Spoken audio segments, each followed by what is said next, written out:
If it wasn't a real story, I don't think anybody would buy the script. I think you would just think this is just, it's too much. It's no, you know, couldn't be, it's not realistic enough to be a movie. But because it is real, it's just, and there's so much more to it. There's so much more to the Northcott killings, and there's so much, it could have been even longer, and there could have even been more interesting things put back in, because there are even more layers. So it's an extraordinary, I remember when I first read the script, and I kept saying, well, I wasn't going to work with her. I said, I'm not going to do it. And then I found myself telling everybody the entire story. Everybody I could get their ear, I would, because I couldn't get it out of my mind.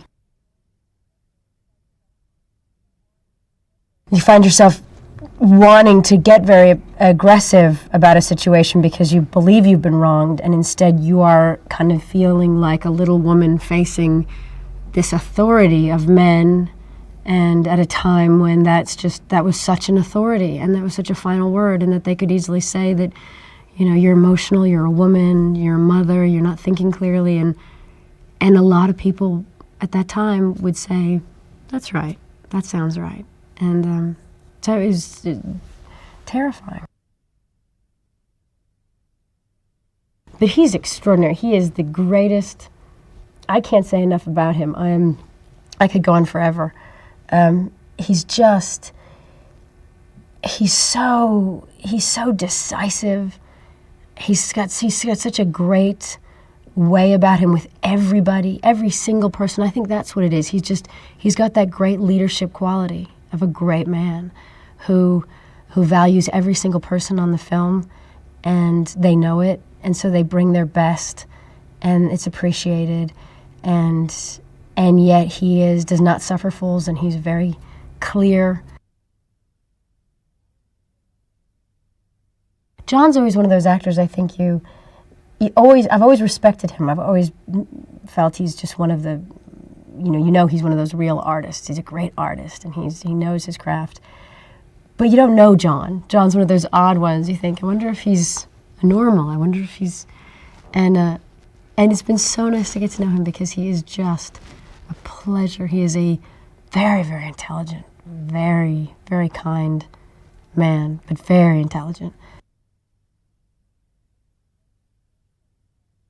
I just read this script and thought it felt accurate. I read what somebody, if you're, as a mother, I couldn't stop reading, and when she'd get back up, I'd think, good, you're back up. And then when this happened to her, I'd think, I hope you do something about that. And then when she did, I'd think, God, good for you. I was just she's just a woman who I came through reading her story and reading articles about her,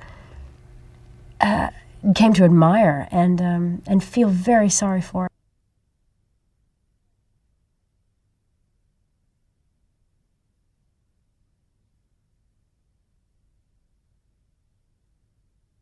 Oh, she seems to me very easy, very generous, fun to be around, very well prepared, no nonsense.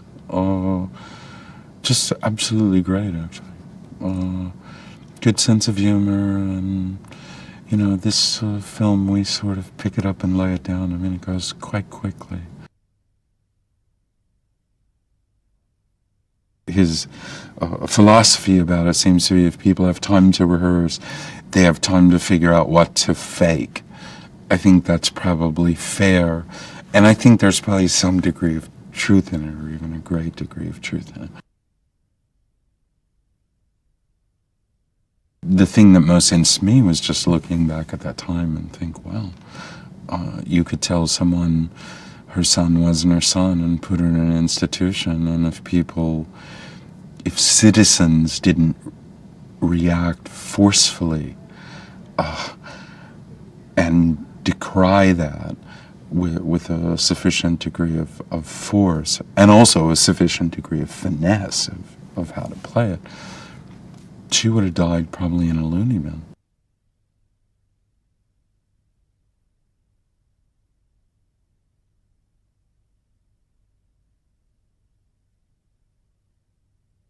Detective Jones is head of the juvenile division in Los Angeles, so he'll find any missing child or runaway.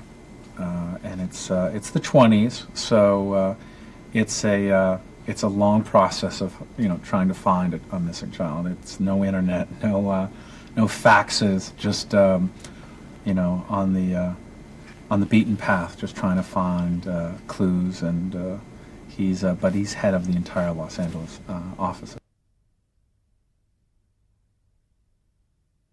I'm trying to help her, but she constantly comes back with an inability to listen. And back then, a character of mine, my authority, would feel threatened by a woman questioning him.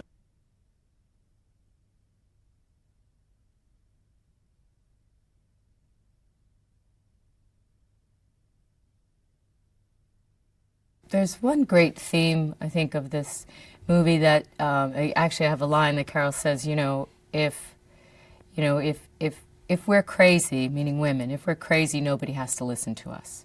So if a woman has an opinion or goes against any voice of authority, they must be crazy, therefore lock them up.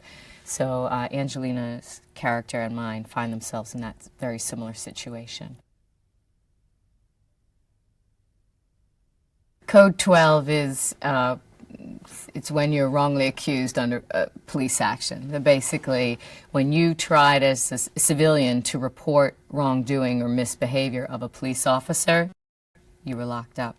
So there are women in the mental ward that a woman married to a police officer who was beaten. She tried to report it, she gets locked up. Because the idea is, who are you going to believe, a crazy woman or a police officer?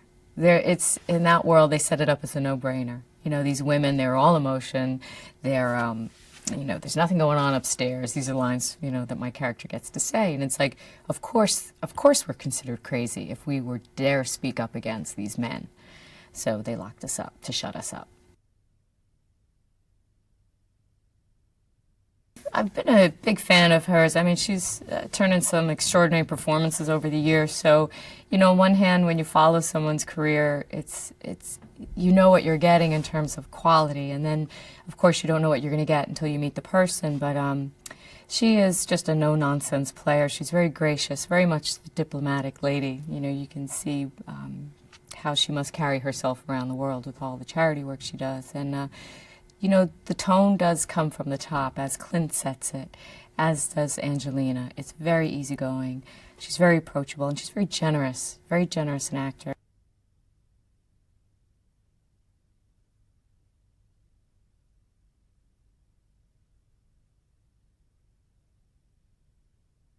It's fascinating that this is a true story, and if I didn't know it was true, I'd think this is amazing. I mean, an amazing fictional story, but it's sometimes the truth is stranger than fiction.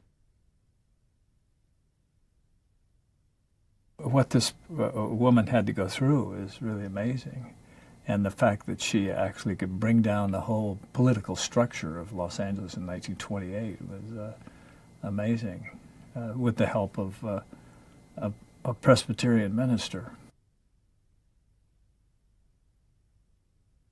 I just thought that he would be interesting casting rather than get somebody who was more seemingly genteel, slightly pious, or whatever you might say. John, I figured, would bring a little edge to it, a little quirkiness to it. She's a tremendous actress, and she's very intuitive, as intuitive as any actress I've worked with. And she kind of understands things, comes well prepared, loves to do the work, and gets it done very efficiently, which I love. She's right up my alley. Everything I do as a director is based upon what I prefer as an actor, and it's all a learning process of over the years of addition and subtraction.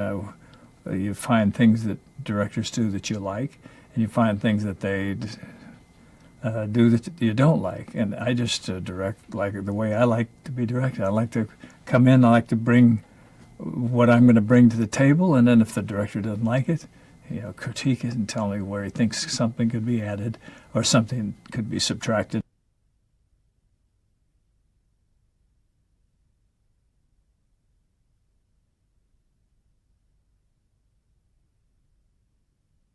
I used to be a reporter for many years. I worked for the Los Angeles Times, Time Incorporated, the Herald Examiner, a bunch of others. And you develop contacts and sources in various strange places. And one of them, even though I had gone to television many, many years later, a source that I had at the City Hall called one day and said, "There's something here you should see." And I said, "I'm busy, I got things to do." And said, "Trust me, get down here. We're burning old records. I couldn't give them away, couldn't sell them, couldn't microfiche them, didn't have the money for it. And there's something you should take a look at before we put it into the fire." So I zoomed down to City Hall, and they had the transcript of the City Council welfare hearings in the case of Christine Collins. And I began reading the transcript of the testimony and thought, after a while, this can't actually have happened. This has got to be a mistake somehow. But I got enough information to get started. The book went to the fire. And then spent about a year researching the story until I finally got all the details worked out. And it was just astonishing that this actually have happened in 1928. Took some time, thought about it, played with it for a while, then eventually was able to write it properly. I got it done fairly short order, and got it out to my agent, who loved it, gave it to Ron Howard, who bought it immediately, and they got it to Clint, who wanted to do it, and it's been remarkable ever since. What you have to understand and put yourself in mind of is that in the 20s, the LAPD was known for being a violent operation. There were protests against it. There was the gun squad commissioned by James E. Davis, which was given the authority to kill whoever they wanted to. They thought there was a good reason to do so. They weren't used to having their judgments questioned, and they didn't like the publicity that they had at that particular time. Now, finally, they had a child recovered, a child found, and they could take the credit for that. And when it was the wrong child, they did not want to take credit for that mistake, and would rather see her put through the most incredibly damning circumstances than admit they had made a mistake.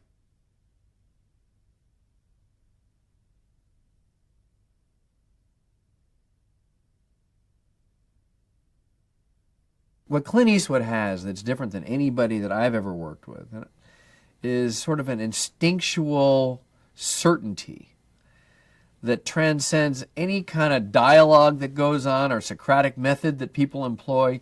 He just is completely, Clint is just completely connected without any pretense or without any pretense.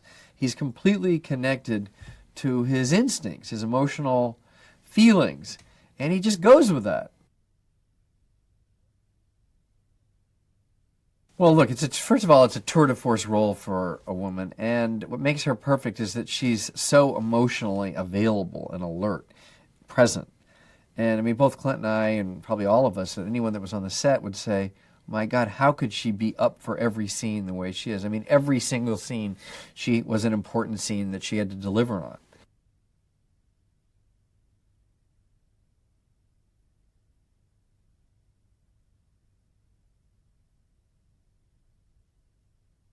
I do think that people will probably want to go back, and I think there's going to be a lot of disbelief when they see this story. And I think people are probably going to go back and research it and see if it really took place. And then it just sort of leads you into this curiosity about wanting to know about these places and these people even more. And I can see people, searching out the places and events and the articles in the newspaper and so forth, and really becoming really interested in it.